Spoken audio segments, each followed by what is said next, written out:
Super. First of all வாழ்த்துக்கள். ரொம்ப ரொம்ப சந்தோஷமா இருக்கு மூணு பேரையுமே இந்த மேடையில ஒண்ணா பார்க்கறது. I start off with you, Sid. I'm sure in the entire experience உங்களுக்கு ஒரு S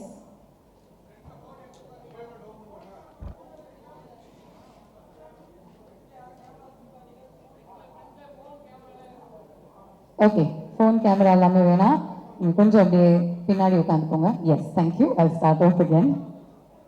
Should we reduce the lights? Sid, you fine? Okay. இந்த என்டையர் எக்ஸ்பீரியன்ஸில் உங்களுக்கு வந்து ஒரு பிஞ்ச் மீ மூமெண்ட்டாக இருந்திருக்கும். பட் எந்த தருணமும் நீங்கள் வந்து ஆழமாக உங்களை அப்படி நல்லா கிளிக்கிட்டீங்கன்னு சொல்லுங்களேன். Which moment of yours in this entire experience?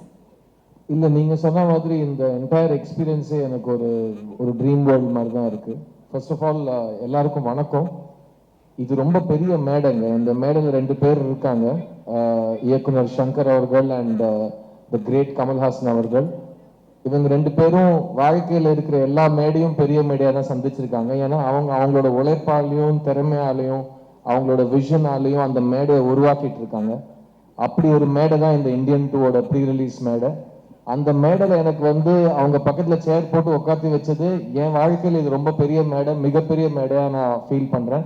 So எனக்கு இந்த இடத்த கொடுத்ததுக்கு இவங்க ரெண்டு பேருக்கும் ரொம்ப ரொம்ப thanks. It's a dream come true moment for me. And எனக்கு டைரக்டர் இந்த படத்தை கூப்பிட்டு இந்த வாய்ப்பை கொடுத்தது என் வாழ்க்கையில் 2வது முறை எனக்கு வாய்ப்பு கொடுக்குறாரு. 22 வருஷத்துக்கு முன்னாடி கூப்பிட்டு ஒரு வாய்ப்பு கொடுத்தாரு. அந்த வாய்ப்பை நான் பயன்படுத்தி என்னோட கனவையும் உழைப்பையும் போட்டு 20 வருஷம் வந்துட்டேன். இப்போ இன்னொரு வாய்ப்பு கொடுத்துருக்காரு. இந்த வாய்ப்பை வச்சு நான் அடுத்த 20 வருஷம் ஓட்டிப்பேன்னு எனக்கு ரொம்ப கான்ஃபிடென்ஸாக இருக்கு. ஸோ இயக்குனர் சங்கருக்கு இந்த 2 வாய்ப்பு எனக்கு கொடுத்ததுக்கு ரொம்ப ரொம்ப நன்றி. அண்ட் என் பக்கத்தில் உட்காந்துருக்கிறவர் வந்து நான் சின்ன வயசுலேருந்து கனவுல பார்த்துருக்கேன், இப்போ ரெகுலராக நேரில் பார்க்குறேன். ஆனால் வித்தியாசம் பெருசாக இல்லை. எனக்கு எப்போவுமே அவர் கமல் சார் எனக்கு எல்லாமே. ஒரு நடிகனா நான் இங்கே இருக்கிறதுக்கான காரணம் அவர் தான். கமல் சார் நீங்கள் இல்லைன்னா ஒரு நடிகனா நான் இல்லை. அண்ட் இவங்க ரெண்டு பேரும் ஒருத்தர் என்னை அறிமுகப்படுத்தினாரு, ஒருத்தர் நான் ஏன் நடிக்கணும்னு எனக்கு ஞாபகப்படுத்தினவர். ஸோ இவங்க ரெண்டு பேரோடையும் ஸ்டேஜ் ஷேர் பண்ணுறது மட்டும் இல்லை, இவரோட ஸ்க்ரீன் ஸ்பேஸ் ஷேர் பண்ணுறது, அவர் வாயால் ஸ்டார்ட் கேமரா ஆக்ஷன் கேட்கறது, இது எல்லாமே நான் ஏதோ ரொம்ப பெரிய புண்ணியம் பண்ணிட்டு வந்திருக்கேன்னு நினைக்கிறேன். So I am very very grateful and I am very happy இந்த படத்தை சப்போர்ட் பண்ணுறதுக்கு நீங்கள் எல்லாருமே வந்திருக்கீங்க. Indian 2 is a legendary film and just to be part of this moment, Bhavna is still இது கனவா நினைவாங்கிற மாதிரி தான் இருக்கு எனக்கு நிஜமாவே. So thank you for having me here and thank you for being here. 2 வாய்ப்புன்னு சொன்னீங்க, எந்த வாய்ப்பு இன்னும் ஸ்பெஷல்? ரெண்டுமே சொல்லக்கூடாது, ரெண்டுமே வாய்ப்பு எப்பவுமே ஸ்பெஷலாக தாங்க இருக்கும். பிகாஸ் சங்கர் சார் வாய்ப்பு கொடுத்தாலே அது ஒரு பெரிய விஷயம் தான். அந்த வாய்ப்பை நம்ம எப்படி யூஸ் பண்ணிக்கிறோங்கிறத பொறுத்து இருக்கு. அண்ட் எனக்கு கான்ஃபிடென்ஸாக இருக்கு. I am very confident that பாய்ஸ்லேருந்து ஆரம்பிச்சு இந்த பயணம் இந்தியன் 2லேருந்து தொடங்கும். It will become the next part of my life. So once again, deepest thanks to Shankar sir, because என் மேலே அவர் முதல் முறை செலுத்தின நம்பிக்கை வந்து ஒரு புது பையன் மேலே செலுத்தினாரு. இப்போ வந்து அவர் செலுத்தின நம்பிக்கை வந்து அந்த புது பையன் கொஞ்சம் வளர்ந்துருக்கான்னு இந்த பையனுக்கு ஒரு நம்பிக்கை கொடுக்குற மாதிரி இருக்கு. ஸோ இந்த வளர்ச்சிக்கு காரணமாக இருந்தவங்க பெரியவங்க எல்லாருக்கும் ரொம்ப நன்றி. அண்ட் தினமும் சினிமாவில் புதுசாக ஏதாவது ஒன்று கற்றுக்கணும்னு இவங்க தான் எனக்கு சொல்லிக் கொடுத்தாங்க. ஸோ அப்படியே இருக்கட்டும், நான் டெய்லி ஏதாவது கற்றுக்கிட்டே இருக்கேன். And both these opportunities are very special and thank God for Indian, because Indian படம் இல்லைன்னா அந்த படத்தோட சீக்வல் எனக்கு chance கிடைச்சிருக்காது. So thank you for making Indians, both of you. Fantastic. இன்னைக்கு கரண்ட் சினாரியோவில் சங்கர் சார் இந்த படத்தினுடைய முக்கியத்துவம் அதிகரிக்குது அப்படின்னு நான் சொல்லணும். அண்ட் இந்த படத்தை பார்க்கறதுக்கு பல ஜென்ரேஷன்ஸ் ஒன்னா கூடி இதை என்ஜாய் பண்ண போறாங்க. உங்களுடைய கதையில எல்லா ஜென்ரேஷனுக்கும் ஏதாவது ஒரு விஷயம் வச்சிருக்கீங்களா? How does this span across generations?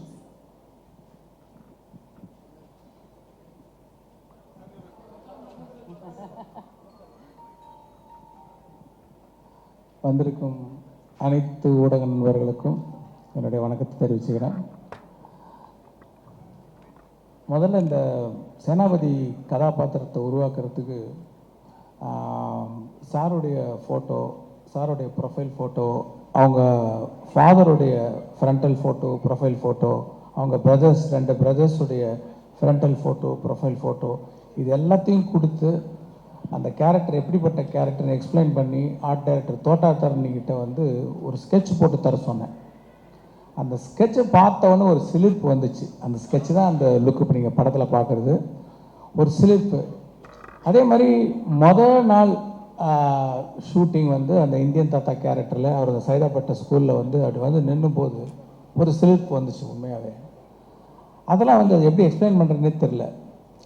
அதே கேரக்டர் ஒரு 28 வருஷம் கழித்து ஒரு மேக்கப் டெஸ்ட்டுக்கு அந்த மேக்கப்லாம் போட்டு வந்து நின்னப்போ அந்த சிலிர்ப்பு பன்மடங்கு அதிகமாகிடுச்சு. நான் பல மேடையில் சொல்லியிருக்கேன், அந்த ஷூட்டிங் ஸ்பாட்டில் வந்து அவர் உள்ள கமல் சார் இருந்தால் கூட அந்த மேக்கப்பில் வந்து இந்தியன் தாத்தா இருக்கிறார், நம்ம பக்கத்தில் இருக்கிறாருன்ற ஒரு பயம், ஒரு மரியாதை, என்ன வந்து ஒரு நம்ம ஆக்டர் கமல் சார் தான் யோசித்தாலும் அதை மீறி அந்த இந்தியன் தாத்தா தான் அந்த செட்டில் இருக்காருன்ற ஒரு உணர்வு எப்போ பார்த்தாலும் எனக்கு தோணிக்கிட்டே இருக்கும். ஸோ அப்படிப்பட்ட ஒரு ஐகானிக் கேரக்டர் 28 வருஷம் கழித்து பார்க்கும்போது எனக்கு வந்து ரொம்ப சிலிர்ப்பாக இருக்குது. அவருடைய ஒவ்வொரு சீனையும் பார்க்கும்போது ரொம்ப சிலிர்ப்பாக இருக்குது. அதே சிலிர்ப்பு ஆடியன்ஸ்க்கும் இருக்கும்னு நம்புகிறேன். நீங்கள் கேட்ட மாதிரி ஒரு கதை, அந்த கதைக்கு என்ன மாதிரியான திரைக்கதை, என்ன மாதிரியான காட்சிகள் வந்து தெரிஞ்சோ தெரியாமலோ எல்லாருக்கும் பிடிக்கிறமான விஷயங்கள் வந்து உள்ளே வந்துடுதுங்கிறது தான் உண்மை. சூப்பர். கமல் சார், இந்த படம் தான் என்னுடைய most difficult and most challenging role till date அப்படின்னு சொல்லியிருக்கீங்க பல இன்டர்வியூஸில். எதனால? ட்ராவல்னாலையா, ப்ராஸ்தட்டிக்ஸ்னாலையா, பல ரோல்ஸ்னாலையா? எல்லா படமுமே வணக்கம் அனைவருக்கும் நன்றி.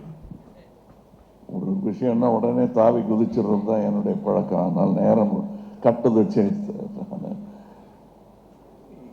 எல்லா பாத்திரங்களுமே ஒவ்வொரு சிக்கல்களை கொண்டு வரும். அதை மீறித்தனம் சக்ஸஸுக்கு போகணும். எது சக்ஸஸ்ன்னு தெரியாது நமக்கு. அந்த இருட்டில் ஒரே வெளிச்சம் வந்து நம்ம மேலே போட்டிருக்கிற லைட்டு தான். மற்றபடி டைரக்டருக்கு எனக்கு எல்லாருக்குமே ஆசை இருக்கும். ஆனால் எந்த திசையை நோக்கி போகிறோங்கிற ஒரு பதட்டம் உள்ளுக்குள்ளே இருக்கத்தான் செய்யும். அதை நீக்குவதற்கு சின்ன சின்ன விஷயங்கள் நடக்கும். ஒரு காட்சி முடியும் போது டைரக்டருக்கு முகத்தில் இருக்கிற புன்னகை, அவர் எந்திரிச்சு ஓடி வந்து கை கொடுக்கிற ஒரு சந்தோஷம், அதாவது இப்படி இருக்கட்டும் சார், இன்னும் ஒன்று அப்படியே பண்ணிடலாம் சார்ன்ற ஒரு, அவன் பக்கத்தில் கூட இருக்கிற நடிகர்கள், நான் நேற்று பார்த்தேன் சார், அந்த டப்பிங் போது பார்த்தேன் சார் அப்படின்னு சொல்கிறது, இவைகள் தான் கொஞ்சம் கொஞ்சமாக light at the end of the டனல்னு சொல்லுவாங்கள்ல, அது அதே மாதிரி அதுக்கு ஆப்போசிட்டாக சில விஷயங்கள் நடக்கும். ஏதாவது புறப்படும் போது தடுக்கல்பாங்க, அந்த மாதிரியும் நிறையா நடந்திருக்கு இந்த படத்தில். அதெல்லாம் பார்க்கும்போது இவ்வளோ கஷ்டப்படுறோமே, இதெல்லாம் போய் சேருமாங்கிற சந்தேகங்கள் வலுக்கும். விபத்துக்கள், கோவிட், கூட நடித்த கலைஞர்கள் வந்து பேசிகிட்டு இருந்தோம், நல்ல ஆரோக்கியமாக பேசிகிட்டு இருந்தோம், சரி நாளைக்கு பார்க்கலாம் அப்படின்னு சொல்லிட்டு போகிறவங்கள பார்க்க முடியாமல் போகிறது, இதெல்லாம் ரொம்ப பயமாக இருந்தது. இவ்வளவு நிகழ்வுகள் ஒரே படத்தில் எனக்கு இதுவரை நடந்ததில்லைன்னு சொன்னால் அது மிகையாகாது. விபத்துக்கள், ஒரு அகால மரணங்கள் என்று பல, இத்தனையும் தாண்டி நாங்கள் இன்னைக்கு எல்லாரும் சந்தோஷமாக மூஞ்சி தூக்கி வச்சுக்காம இருக்கோம்னா இதில் நம்ம செஞ்ச வேலைக்கெல்லாம் பயன் கிடைக்க போகிறது என்கிற நம்பிக்கை எங்களுக்கு வந்திருக்கிறது. அது ஒவ்வொரு நாளும் நாங்கள் உறுதிப்படுத்தி, நேற்று கூட ஒரு டெக்ஸ்ட் அனுப்பிச்சிருந்தார் இவர், சென்சாரில் எல்லாருக்கும் பிடிச்சிருந்தது சார்ன்னு. அவங்க ஜாஸ்தி பேசவே மாட்டாங்க, ஏன்னா பேச்சு கொடுத்தா அது வேற எதுக்கு வம்பு, இது சொன்னாங்க விட்டுட்டாங்க, கொஞ்சம் கருணையாக அதிகமாக காட்டிட்டாங்க சங்கருக்குன்னு சொல்லிடுவாங்க. அதனால வழக்கமாக சென்சாரில் இருக்கிறவங்க வணக்கம் அப்படின்ட்டு போயிடுவாங்க, நல்லா இருக்கும் சார். ஒரு சில படங்களுக்கு தான் அவங்க வந்து முன் வந்து தங்களுடைய மனிதர்களாக தங்களுடைய உணர்வுகளை சொல்லுவாங்க. அதை தான் நேற்று அவர் அனுப்பிச்சிருந்தார் எனக்கு டெக்ஸ்டான்னு நினைக்கிறேன். இந்த மாதிரி தருணங்கள் இன்னும் நிறைய வரும் என்று நான் நம்புகிறேன். சங்கர் சார், அதை பற்றி சொல்லுங்களேன். அந்த சென்சர் போர்டோட உங்களுக்கு இருந்த அந்த கான்வர்சேஷன் என்ன நடந்துச்சு அப்படின்னு. இல்லை, நான் படம் முடிஞ்சோடனே கட்ஸ் பற்றி பேசிட்டு வந்துட்டேன். பட் ப்ரொடியூசர்ஸ் போய் பேசியிருக்காங்க. போய் பேசும்போது அவங்களுடைய ஒப்பீனியன் சொல்லியிருக்காங்க, படம் நல்லா வந்திருக்கு அப்படின்ட்டு. ஒரு கட்ஸுக்கு கூட சரி யூஏ கொடுக்குறீங்களே, இது சில விஷயங்கள் வந்து அதை ரிமூவ் பண்ணால் பவர் போயிடுமே, அது யூஏ இருக்குது அதனால் நீங்கள் அலோவ் பண்ணலாமே அப்படின்னு கேட்டேன். கேட்கும்போது நம்மளுடைய டீமுக்கு அவங்க சொல்லியிருக்காங்க, படம் நல்லா வந்திருக்கு, ஃபேமிலியெல்லாம் உட்காந்து பார்க்க போகிறாங்க, இதுக்கு எதுக்கு இதை கொடுத்துருங்களேன் அப்படின்னு சொன்னாங்க. சரி, நான் கொடுத்துட்டேன். இதுதான் நடந்த விஷயம்.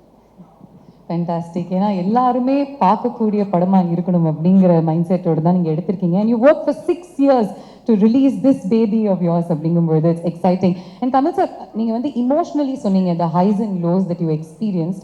ஆனா work wise சேனாபதி அவருடைய கேரக்டரை தாண்டி இந்த மேக்கப் லுக்கை தாண்டி 6 வெவ்வேறு கதாபாத்திரங்கள் நீங்க வந்து ப்ளே பண்ணியிருக்கீங்களா? அதை பத்தி சொல்லுங்க.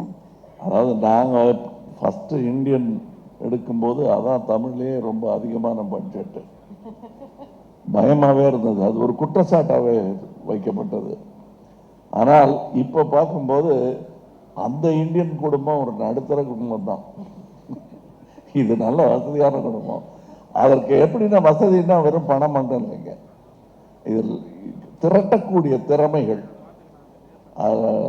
தொழில்நுட்ப கலைஞர்கள், இவங்கெல்லாம் வந்து ஒன்று நினைப்போம், அது அடுத்த படத்தில் ஏதாவது வசதி வந்ததும் வச்சுக்கலாம் சார், நல்லா இருக்கு, அந்த படத்தில் பார்த்தோம், வெளிநாட்டு படத்தில் பார்த்தோம், பட் அவ்வளோ காஸ்ட்டும் அது பண்ண முடியாது.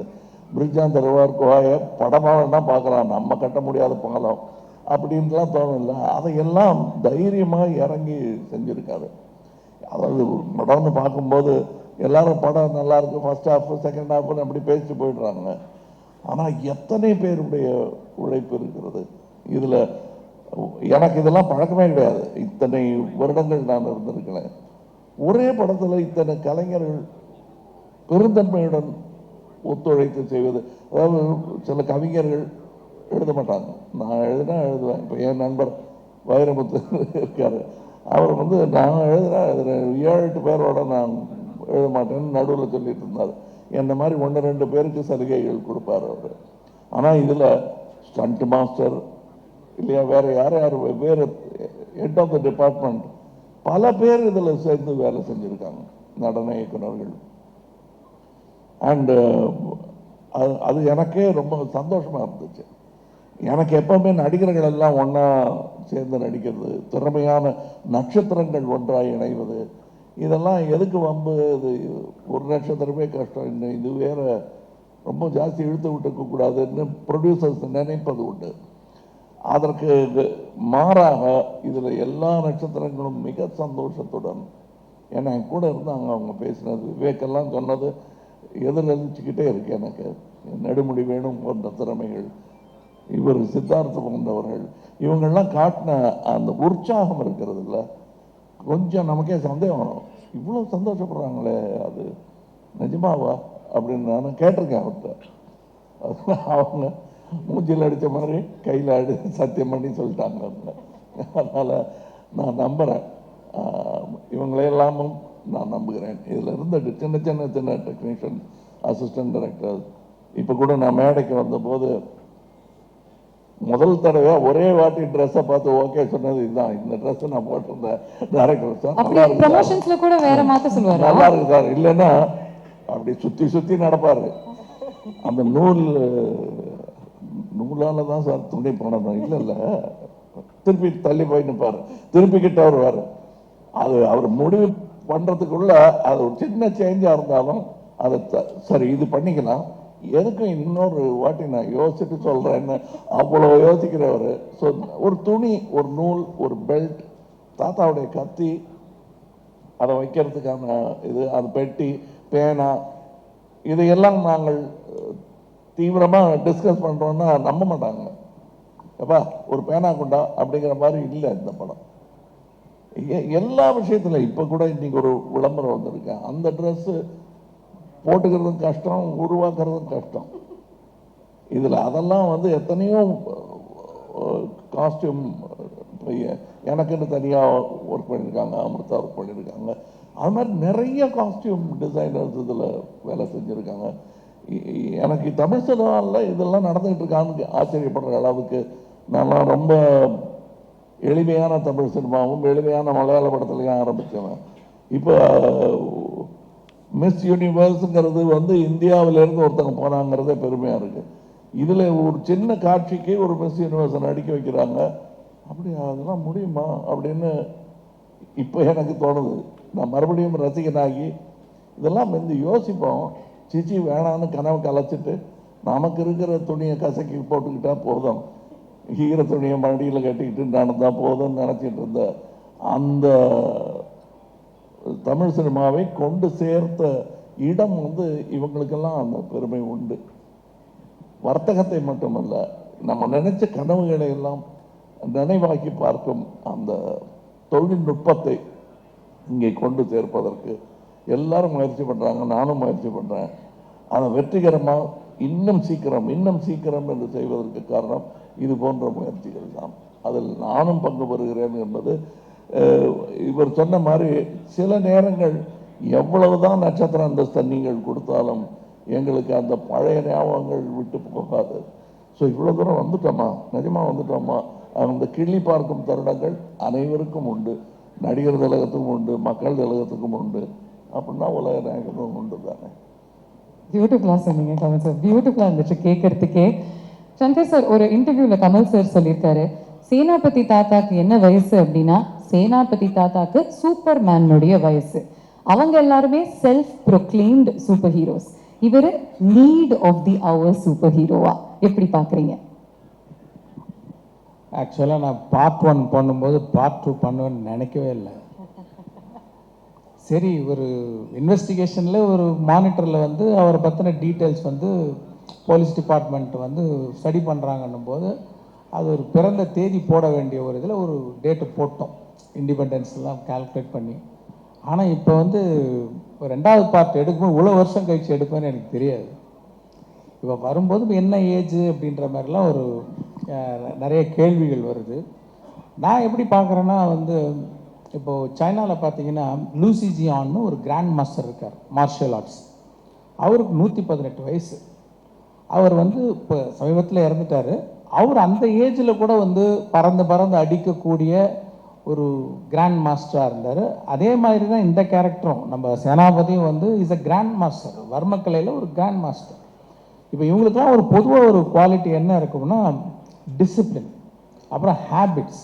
அதாவது மெயினாக வந்து நம்ம கல்ச்சர் பார்த்திங்கன்னா இந்த தியானம், யோகா இதெல்லாம் பண்ணக்கூடிய கேரக்டர். ஃபுட் ஹேபிட்ஸு, அதாவது ஒரு வேளை தான் சாப்பிடுவாங்க. இந்த மாதிரி கட்டுப்பாடோடு இருக்கக்கூடிய ஒரு மார்ஷியல் ஆர்ட்ஸ் கிராண்ட் மாஸ்டருக்கு வந்து வயசு ஒரு பொருட்டே கிடையாது. அவங்க அந்த ஏஜில் இருந்தால் கூட அவங்க ஆக்டிவாக இருப்பாங்க. இப்போ பார்த்தீங்கன்னா இப்போ வந்து சூப்பர்மேனுக்கு ஏஜ் கிடையாது. இப்போ அதே பார்த்தீங்கன்னா இப்போ அயன் ஃபிளமிங்கோடைய புக்கில் வர அந்த பாண்டு கேரக்டர் இப்போ கால்குலேட் பண்ணி பார்த்தீங்கன்னா 102 வயசு. நம்ம அப்படியே பார்க்குறோம். பாண்டு அவரை நம்ம ரசிக்கணும், அந்த மாதிரி தான் நான் பார்க்கணுன்னு நான் விரும்புகிறேன். ஏன்னா வந்து சேனாபதி கேரக்டர் வந்து நம்ம ஒவ்வொருத்தர் மனசுக்குள்ளேயும் இருக்கிற ஒரு கோபம், ஆதங்கத்தினுடைய வெளிப்பாடு தான். அவங்க எல்லாருடைய மனசுலையும் இருக்கக்கூடிய கோபம், ஆதங்கத்தோட வெளிப்பாடு தான் அந்த சேனாபதி கேரக்டர். ஸோ அந்த கேரக்டர் எப்போவுமே ஒரு பவர்ஃபுல்லாக இருக்கிறதா எல்லாரும் விரும்புவாங்க, நானும் அதான் விரும்புகிறேன். கொஞ்சம் நான் எல்லா பக்கமும் யோசிப்பேன், சரி இந்த ஏஜுக்காக என்ன பண்ணலாம் அப்படின்ட்டு கொஞ்சம் டிசைன்லாம் பண்ணி பார்த்தேன். கொஞ்சம் வழுக்க வச்சு, முடியெல்லாம் கொட்டி போய், இன்னும் கொஞ்சம் சுருக்கெல்லாம் வச்சு பார்க்க என்னாலே பார்க்க முடியல. எப்படி எதுக்கு இப்படி பார்க்கணும், அது ஒரு சூப்பர்மேன் கேரக்டர் மாதிரி தானே அப்படின்னு சொல்லிட்டு தான் இந்த இந்த இந்த லுக்கில் இந்த படத்தில் காமிக்கிறோம். இதில் ஒரு பெரிய அட்வான்ஸ்மெண்ட் என்னென்னா, பார்ட் 1 பண்ணும்போது அப்போ வந்து ப்ராஸ்தட்டிக்ஸ் வந்து அன்னைக்கு இருக்கிற ஸ்டேஜில் வந்து கொஞ்சம் திக்னஸ் ஜாஸ்தி. ரொம்ப கஷ்டம் சாருக்கு, இப்போவும் கஷ்டம்தான், அது ரொம்ப கஷ்டம். ஏன்னா அந்த திக்னஸ்க்கு வந்து நீங்கள் சாதாரணமாக நடிச்சிங்கன்னா வெளியில் வராது. அதை கண்ணாடியில் பார்த்து எத்தனை மடங்கு நடித்தா இந்த ஸ்மைல் வர்றதுக்கு எவ்வளோ பம்ப் பண்ணணும், எவ்வளோ ப்ரெஷர் போடணுன்றது கண்ணாடியை பார்த்து ஒவ்வொரு ஷாட்டுக்கு முன்னாடி சார் நடித்தாங்க. இப்போ வந்து இன்னும் கொஞ்சம் மெல்லிஸ் ஆகிடுச்சு ப்ராஸ்தட்டிக்ஸ். அப்படின்னும் போது நான் சொன்னது என்னென்னா, அப்போ வந்து பேக் அண்ட் ஃபோர்த் போகிறதுக்கு வசதி இல்லை. நல்லா ஸ்பெண்ட் பண்ணார். இருந்தாலும் அமெரிக்காவுக்கு போயிட்டு ஒரு டெஸ்ட் ஒன்று பண்ணிவிட்டு அப்புறம் இன்னும் கொஞ்சம் ஃபைன் டியூன் பண்ணுறதுலாம் அந்த ஃபெசிலிட்டிலாம் அப்போ இல்லை. இப்போ வந்து நான் என்ன சொன்னேன்னா, போன படத்தில் வந்து ஃபஸ்ட்டு பார்க்கும்போது யாருக்கும் அது கமல் சார் மாதிரி இல்லையே, இல்லை கமல் சார் மாதிரி இருக்கே அப்படின்னு ஒரு ஒரு டிஸ்கஷன் போச்சு. இந்த வாட்டி நான் சொன்னது லெகசி எஃபெக்ட்ஸ்ன்றவங்க தான் இந்த மேக்கப் டிசைன் பண்ணாங்க. அவங்கக்கிட்ட நான் சொன்னது, இந்த வாட்டி I want to see our actor more. ஏன்னா ப்ராஸ்தட்டிக்ஸில் வந்து நம்ம ஆக்டரோடைய முகம் வந்து அந்த திக்னஸில் போயிடக்கூடாது, அந்த ஆடியன்ஸுக்கு வந்து அந்த ஆக்டரை பார்க்கணும்.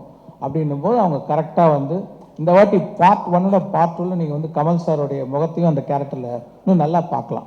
அதுதான் வந்து அதோடைய speciality. Okay, thank you sir, thank you sir. நேயர் விருப்பம் எல்லாருமே என்ன கேட்க ஆசைப்படுறாங்க அப்படின்னா, நீங்க 6 டிஃப்ரெண்ட் லுக்ஸ்ல வரீங்க இல்லையா கமல் சார்? அதையும் தாண்டி டிஃப்ரெண்ட் டயலெக்ட்ஸ்ல பேசியிருக்கீங்க. 22 ஸ்டேட்ஸ்ல போய் ஷூட் பண்ணியிருக்காங்க இந்தியன் 2 and 3. அண்ட் அது மட்டும் இல்லாம ஒவ்வொரு ஸ்டேட்னுடைய சிறப்பு அம்சங்களையும் நீங்க எடுத்துட்டு வரீங்க த்ரூ யோர் டயலெக்ட்ஸ். அதை பத்தி சொல்லுங்க. இப்படியே மெதுவா கதையை சொல்ல வச்சிருவீங்க பொருளுக்கு.